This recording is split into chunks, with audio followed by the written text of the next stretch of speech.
You don't contribute anything, you just live off me." She smiled. Not nervous, not defensive, just calm. We were sitting at my dining table, my house, my food, my bills, and my daughter-in-law, Carla, looked at me like I'd just said something amusing instead of true. Before we continue, please hit the like button, subscribe to the channel, and turn on the notification bell for updates. For 2 years, she and my son had lived under my roof. No rent, no help, just excuses while money kept quietly disappearing from my account. So I set my glass down. Slow. Careful. Then stop charging me rent. The smile slipped. Just for a second. Carla turned to me, eyes narrowing slightly. Rent? Daniel let out a small, confused laugh. Mom, what are you talking about? I didn't look at him. I kept my eyes on Carla. Because that reaction, that tiny slip in her expression, wasn't confusion, it was calculation. The withdrawals, I said, steady, every month, labeled like adjustments, housing costs. Carla's posture shifted, just slightly, one shoulder tightening, her fingers curling around her fork. Daniel frowned now, turning toward her. Carla?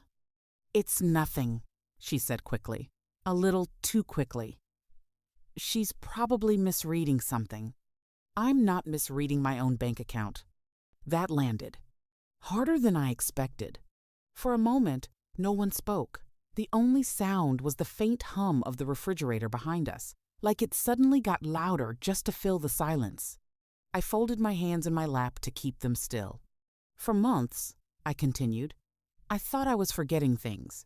Charges I didn't remember. Transfers I didn't authorize. Daniel's expression shifted again, this time guilt creeping in. You told me it happens, I said, finally glancing at him, that I was getting older. His jaw tightened. I didn't mean... I know what you meant. I turned back to Carla. But last week I went to the bank. That's when it changed. Her eyes flicked up sharp, alert now. Not dismissive anymore. Interested. Careful. The clerk asked me something strange, I said. She said, Are you aware these payments are being approved through a linked account? Daniel blinked. Linked to what? I held Carla's gaze. And then I said it. Linked to her. The room went completely still. Daniel turned slowly, like he wasn't sure he wanted to. Carla? She didn't answer right away. And that silence said more than anything she could have. Daniel's chair creaked as he shifted forward. Carla, he said, slower this time. What is she talking about? Carla didn't look at him. She kept her eyes on me, measuring, calculating like she was deciding how much to say and how much she could still control. I already told you, she said, her tone smoothing out again. It's a misunderstanding. I tilted my head slightly. Then clear it up. A beat. She exhaled through her nose, setting her fork down with deliberate care. Evelyn, you've been under a lot of stress. It's not unusual to get confused about finances. I have receipts. That stopped her. Not completely, but enough. Daniel looked between us, tension building in his face. What? Receipts? What? I reached beside my chair and picked up a thin envelope. I hadn't planned to bring it to the table tonight, but something in her smile earlier told me I would need it. I slid a single paper out and placed it on the table, turning it so Daniel could see. A printed statement, highlighted lines, dates, amounts, repetition. Daniel leaned in. His eyes moved quickly at first, then slower. Then he stopped. 3,000, he muttered. Every month. Carla finally looked at him. It's not what it looks like. That's the second time you've said that, I replied calmly. Daniel straightened, confusion hardening into something sharper. You told me we weren't taking anything from her. Carla's jaw tightened. We're not taking, we're managing. Managing? He echoed. By pulling money out of her account without telling her? I watched her carefully. Still no denial. Only adjustments. That money covers this house, Carla said, her voice firmer now. Utilities, groceries, maintenance things she doesn't keep track of. I keep track of everything, I said. She met my eyes, and for the first time, there was no softness left. Clearly not. The insult hung in the air. Daniel turned to her fully now. Why didn't you tell me? Carla hesitated. Just long enough. And in that moment, something shifted in him too. Because now, he wasn't just confused. He was starting to doubt her. Daniel pushed back from the table, the legs of his chair scraping loudly against the floor. Carla, stop, he said. Just stop talking around it. The air tightened. Carla didn't flinch this time. She straightened instead, lifting her chin slightly, like she was done pretending. Fine, she said. You want the truth? Yes, the account is mine. The words landed clean. No hesitation. But not the whole truth either. Daniel stared at her. So, you have been taking money from her. I've been reallocating it, Carla corrected quickly. There's a difference. I almost smiled at that. Daniel didn't. For what? He demanded. Carla leaned back in her chair, folding her arms. For this house. For everything you both take for granted. Food, repairs, bills. $3,000 a month? I asked. She didn't answer right away. That was answer enough. Daniel shook his head, disbelief turning into anger. That's more than the house costs. It's not just about now, Carla snapped. It's about what's coming.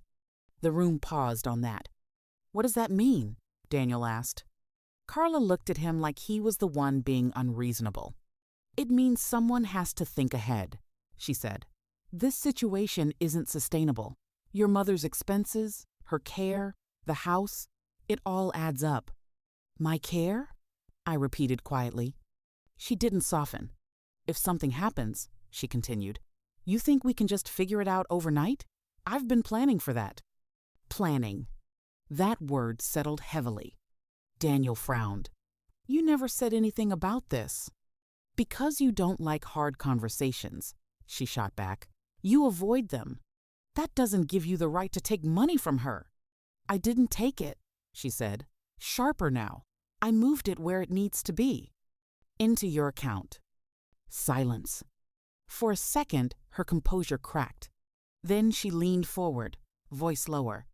I've been protecting us, she said. I watched her carefully. Protecting. Planning. Moving money quietly. Labeling it something else. Daniel ran a hand over his face, pacing now. How long? Carla didn't answer. Carla. Another pause. 8 months. The number hit harder than the amount, because 8 months meant this wasn't impulsive. It was deliberate, consistent, controlled. I folded my hands again. This wasn't just about expenses, I said. Carla's eyes flicked to me. Sharp. Guarded. Because she knew I wasn't guessing anymore. I didn't raise my voice. There's more, I said. Carla's eyes snapped to mine, quick, instinctive. Daniel caught it too. What more? He asked, his voice tighter now. Carla stood abruptly, her chair sliding back. I'm not doing this. This is ridiculous. The house, I said. She froze. Not halfway to leaving. Not turning away. Just stopped. That was all I needed. Daniel looked between us, confused. What about the house? I reached down beside me and picked up the folder I'd brought in earlier. Thicker than the envelope. Heavier. Intentional. I placed it on the table. The sound was soft, but final. I went to the bank, I said, after I noticed the transfers. Carla didn't move. I asked questions. They couldn't answer everything. I slid the folder slightly forward. So I went somewhere else. Daniel stepped closer, his brow furrowed. Where? A lawyer. That word shifted everything. Carla's composure cracked just a fraction. Her jaw tightened, her shoulders stiffening. It wasn't finalized, she said quickly.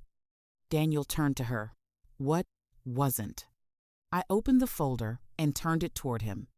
Paperwork, marked sections, signatures, names. Carla's name more than once. Power of attorney, I said. Daniel went still, completely still. What? He breathed. Carla shook her head, stepping forward now. It's not what she's making it sound like. You filed preliminary forms, I said, calm, precise. You listed me as mentally declining. Daniel looked up at her, something breaking behind his eyes. You told them that? It's a process, Carla snapped. You don't wait until it's too late to prepare. To prepare? I repeated. I met her gaze, steady. You were preparing to take control. Silence filled the room. Heavy. Unavoidable. Daniel took a step back, as if distance might make it less real. You said she was losing her memory to get legal control over her? Carla didn't answer. She didn't need to. Everything was already on the table. And now, every small moment from the past year shifted into place. The dismissals, the you forgot, the quiet corrections. It wasn't concern. It was positioning. I closed the folder gently. You weren't planning for the future, I said. I held her gaze. You were planning for ownership. Carla's expression hardened, but there was no recovery left now. Because Daniel wasn't looking at her the same way anymore. He was seeing it. All of it. Daniel didn't sit back down. He just stood there, staring at the papers like they might rearrange themselves into something less ugly. They told me, I said quietly, that within 6 months it would have been finalized. Carla's head snapped toward me. That's not.